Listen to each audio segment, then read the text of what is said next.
ሰላም ጤና ይስጥልኝ። ፍርላይ ተዋበ እባላለሁ። በአለርት ኮምፕሬሄንሲቭ ስፔሻላይዝድ ሆስፒታል የመገጣጠሚያ ሕክምና ስፔሻሊስት እና እንዲሁም የመገጣጠሚያ ቅየራና የአርትሮስኮፒ ሰብ ስፔሻሊስት ነኝ። ዛሬ እንደ ግንዛቤ ማስጨበጫ ያህል የመረጥነው ቶፒክ ኦስቲዮአርትራይቲስ ወይም የመገጣጠሚያ ብግነት ብለን የምንጠራውን ነው።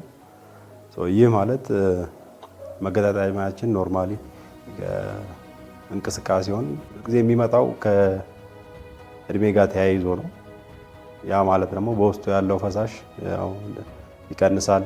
ካርትሌጅ የምንለው ደግሞ እንደ ልቡ እንዲንቀሳቀስ መገጣጠሚያ ላይ እንዲንቀሳቀስ የሚያደርገው ነገር መበላት ሲጀምር የውስጥ ያለው አጥንት ወደ ውጭ የመውጣት ማለት ነው። ስለሆነ አጥንት ከአጥንት ጋር መፋጨት ሲጀምር ነው ያ ነው የመገጣጠሚያ ብግነት ብለን የምንጠራው።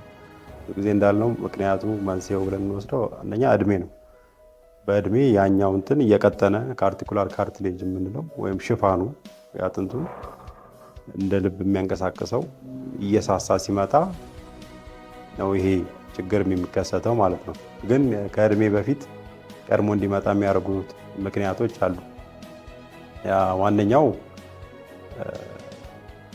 በተደጋጋሚ መኪና አደጋ ወይም ጉዳት በኳስም በሌላ ስፖርታዊ እንቅስቃሴ እዛ መገጣጠሚያ ላይ ጉዳት ከነበረ ቀድሞ እንዲጀምር ያደርገዋል ማለት ነው። ስለሆነ ያኛው ብግነቱ ቀድሞ ይመጣል ከእድሜም በፊት ማለት ነው። ስለሆነ አንዱ ምክንያት እሱ ነው። ሁለተኛው ያው ሴቶች ላይ የበለጠ የመምጣት ሪስክ አለው ከወንዶች ማለት ነው። ሌላኛው ውፍረት፣ አላግባብ ውፍረት ኦቨርዌት ወይም ኦቢስ የምንላቸው ደረጃ ላይ ከደረሰ ጉልበታችን ላይ ወይም ዳሌ ላይ ያለው ጫና ስለሚጨምር ቀድሞ እንዲበላና ወደ መገጣጠሚያ ብግነት ወደምንለው የመድረስ እድል አለው። ሌሎች ዋነኞቹ ግን ምክንያቶች እነዚህ ናቸው። ስለሆነ ምን ማድረግ ይቻላል የሚለው እንዲህ ያለ ጊዜው እንዲመጣ በተለይ መቀየር ከሚቻሉት ነገሮች ላይ እንዳልነው ዋናው ውፍረት መቆጣጠር ነው። ውፍረት እንዳይመጣ ማድረግ ያለብን። ያ ማለት ደግሞ ከአመጋገብ ጋር ተያይዞ እንደዚህ ግሪን የሆኑ ነገሮች፣ ስኳር ያልበዛባቸው የታሸጉ ምግቦች፣ እንደዚህ ለእንትን የሚያጋልጡ ነገሮችን አቮይድ ማድረግ፣ እነሱን ማስቀረት፣ ኪሎን መቆጣጠር ያስፈልጋል።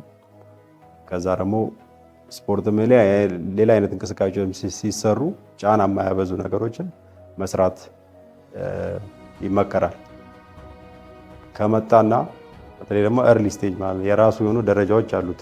1 2 3 4 ብለን እንትን የምንላቸው እየባሰ እንዳይመጣ ማድረግ ነው ዋናው። ከመጣ በኋላ ደግሞ ወደዛ ፕሮግሬስ እንዳያደርግ ቶሎ ወደዛኛው ወደ መጨረሻው ደረጃ እንዳይደርስ ምን ማድረግ እንችላለን የሚለው ነው ዋናው ነገር።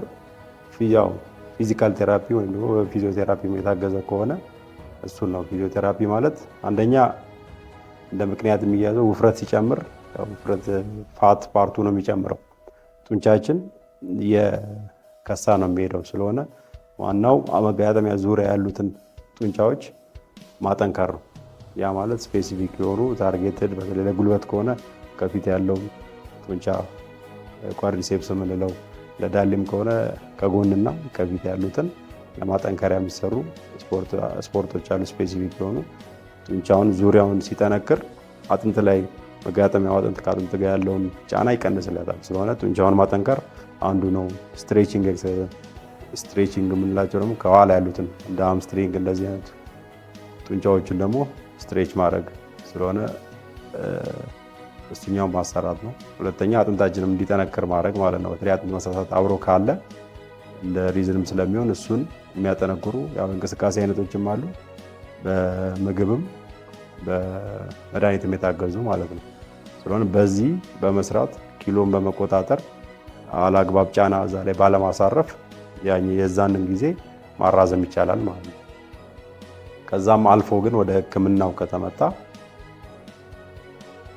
አሉት እንደ ደረጃዎቹ የሚታከሙ ነገሮች ማለት ነው። መጀመሪያ እንዳልኳችሁ በፊዚዮቴራፒ የታገዘ እንቅስቃሴዎች፣ ጡንቻ ማጠንከር፣ ጆይንቱ በደንብ እንዲንቀሳቀስ እንዲፍታታ ማድረግ፣ ከዛ ደግሞ ኪሎን መቆጣጠር የሚያግዙ ስፖርቶችን በፊዚዮቴራፒ የታገዙ ማሰራት ነው። ከዛ ህመም ሲኖር በሚዋጥ መድኃኒትም እየተወሰደ የመጀመሪያውን ደረጃ በዛ ማለፍ ይቻላል።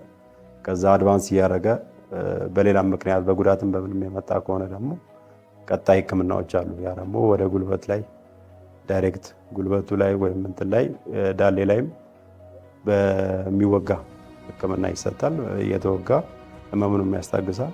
ይህም ቢሆን ግን ለተወሰነ ጊዜ ነው። ከዛም አልፎ የመጨረሻው ደረጃ የምንለው ደረጃ ላይ ከደረሰ ያው ሰርጀሪ ኦፕሬሽን ተደርጎ ወደ መገጣጠሚያ ቅየራ እንደ አንድ ያው መፍትሄ ነው።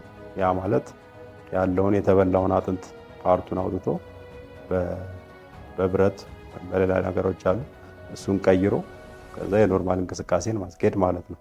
ስለሆነ ደረጃውን ጠብቆ ህክምናዎችም አሉ። ከምንም በላይ ግን መጀመሪያ እንደጠቀስነው እንዳይመጣ ማድረግ ወይም ከመጣ ደግሞ ወደዛ ደረጃዎቹ እንዳይሄድ ማድረግ ያሉትን እንቅስቃሴዎች ያሉትን ምግብ ውፍረት በመቆጣጠር እነዚህም ያንን ማራዘም እና በሱ ረዥም ጊዜ መቆየት ይቻላል ማለት ነው።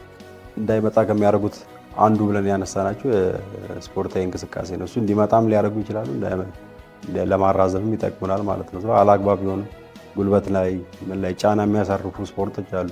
በተለይ ዝላይ እና እንትኖች የተያያዙ ነገሮች አሁን ክብደትም ሲሰራ ምንም አላግባብ የሆኑ አሉ።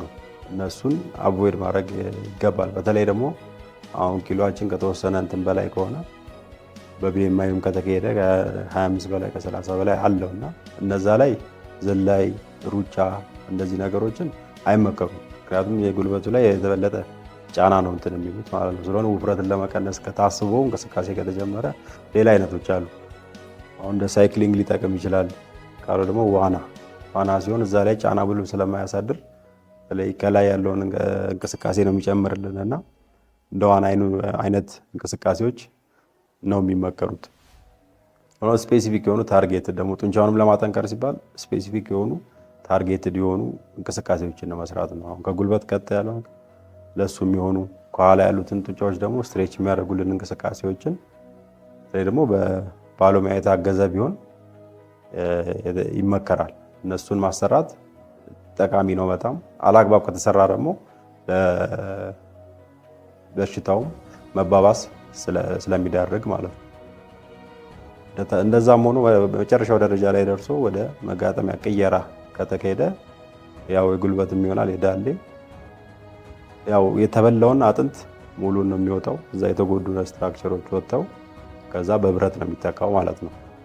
ያ በጣም በኦፕሬሽን ደረጃ ትንሽ ከበድ ያለ ሊመስል ይችላል፣ ግን ውጤቱ በጣም አሪፍ ነው። በተለይ ህመም ላይ ትልቅ እንትን ያለው ትልቅ ለውጥ አለው። ወዲያው እንቅስቃሴ መጀመር ይችላሉ። ማጠፍ መዘርጋት ማን አይከለከልም። ኪሎ ራሱ ተራምደው በድጋፍ ነገር እንቅስቃሴ የዛኑ ቀን ካልሆነ በሚቀጥለው ቀን ነው የሚጀምሩት። ከዛ ለራሱ የሆነ ስፔሲፊክ እንትኖች አሉት። ፊዚዮቴራፒ ይፈልጋል። እንደተባለው ተመሳሳይ ነው።